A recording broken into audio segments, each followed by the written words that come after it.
Hello everyone and welcome, it's Shanna. Now today we're just going to be working with this two-piece stencil. It's a holiday ornament stencil and it's from Craft and Kimmy, and I'm going to be working with it.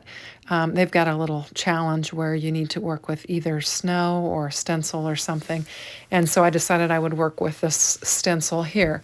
And I'm bringing in this essential cardstock from Spellbinders. This is called Indigo, and I'm going to use it with this two-piece stencil.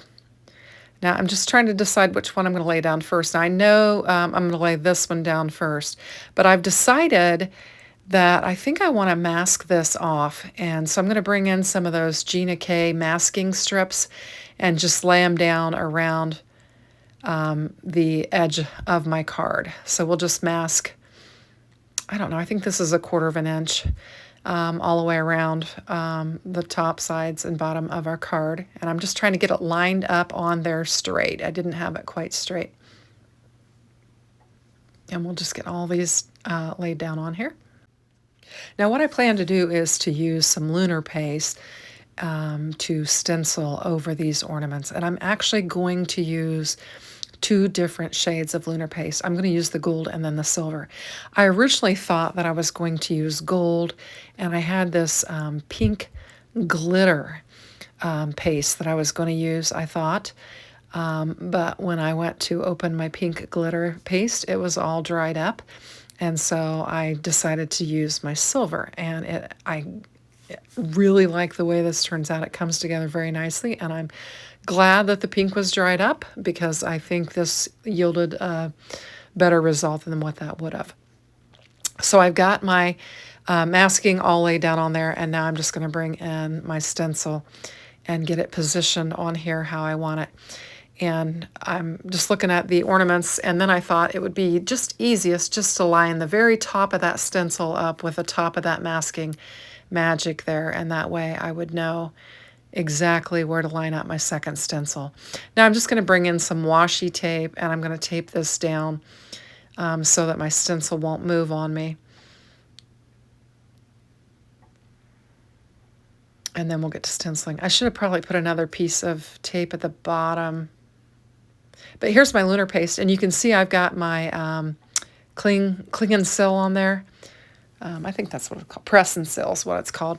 And that helps your paste from drying out. That pink glitter paste that I have, I did not have press and seal on.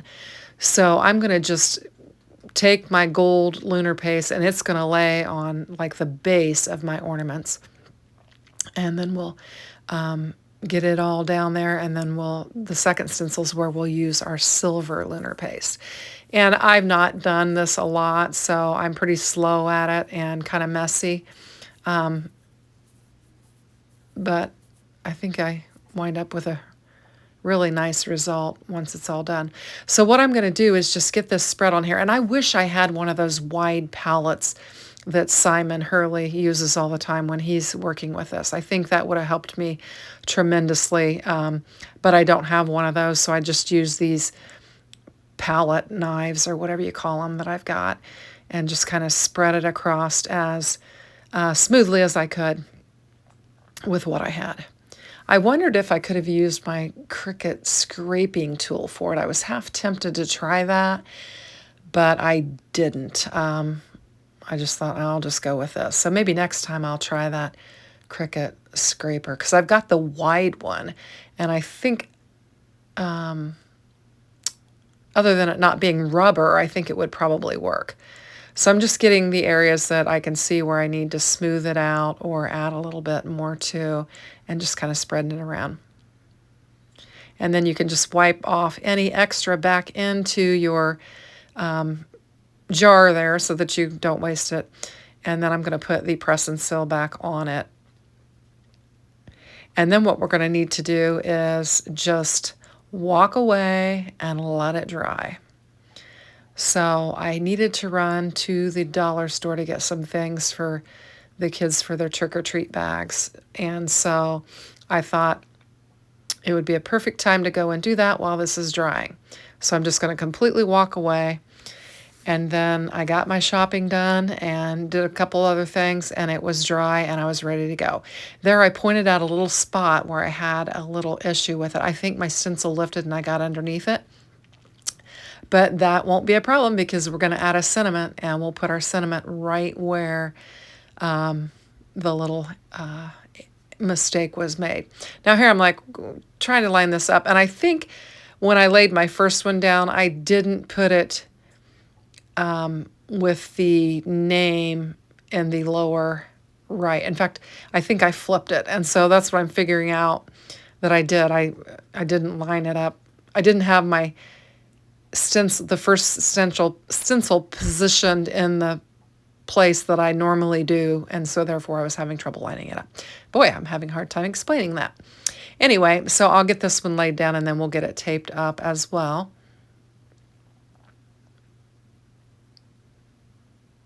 And this is real time, this video is. The thing that took the most time was the walking away both times and letting it dry. So the actual video time and the craft time wasn't very long. In fact, I think this video is under 14 minutes, so that's not bad. So you can see I've never used this silver lunar paste, so I'm just getting it opened up. And I'm going to make sure I put press and seal on this so that it doesn't dry out. But this is a brand new jar, nice and smooth.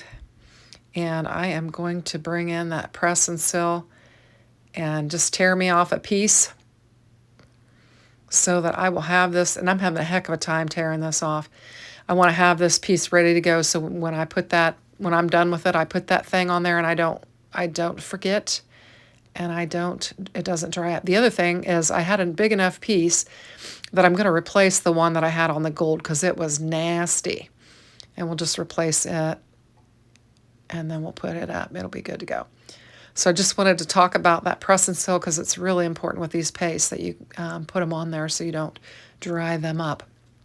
Okay, so now I'm going to just grab another piece of tape. Because I knew that it lifted on me with the last one, I wanted to make sure I got it taped down good so it wouldn't lift. And then I thought this would catch the rubber mat underneath the stenciled parts, but I went ahead and turned it. And so I just added more tape just so hopefully it wouldn't lift on me. And we're just going to get this silver laid down on here. And I'm going to get a good amount to start with and just same thing, just try to smooth it out as much as I can with this thin spatula here.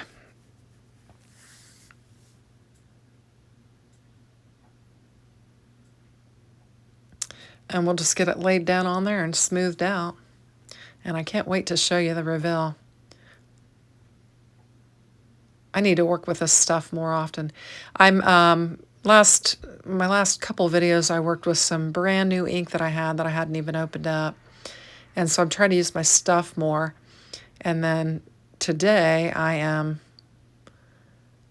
working with this lunar paste that I've not opened up and my gold, and just trying to work with it more. Dawn, one of my crafty friends, had said something about using lunar paste on one of my lives the other day, and I thought, I need to get this out and use it. So that's what I'm doing. I'm just going to try and use some of these things that are laying around that need to be used.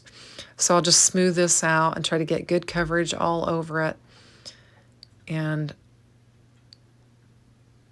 put everything back in my jar that I can. And then we'll just clean off the palette knife, get it all back in the jar.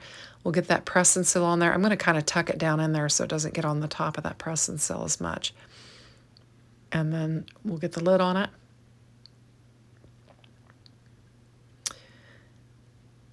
And then we're going to just pull off the tape so that we can look at it.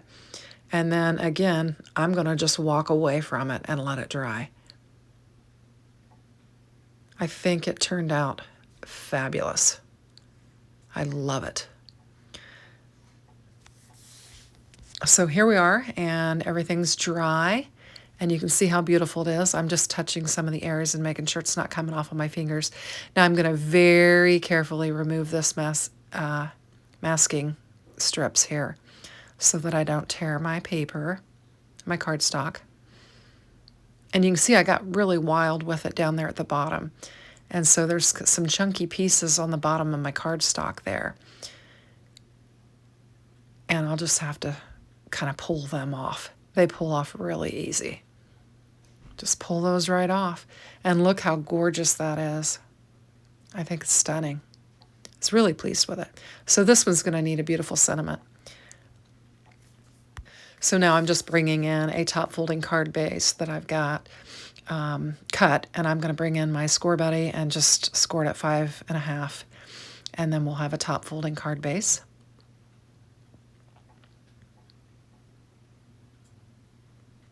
And I just use 110-pound hammer mill cardstock. I buy it by the case. I counted my Christmas cards last night, and I had, I think, 76. And I had 17 tags made as well. So I think I pretty much got my card, Christmas card ready for the year. So I'm just going to get some glue on this and get it laid down on here. And the card base is off, so I'm going to need to trim that up.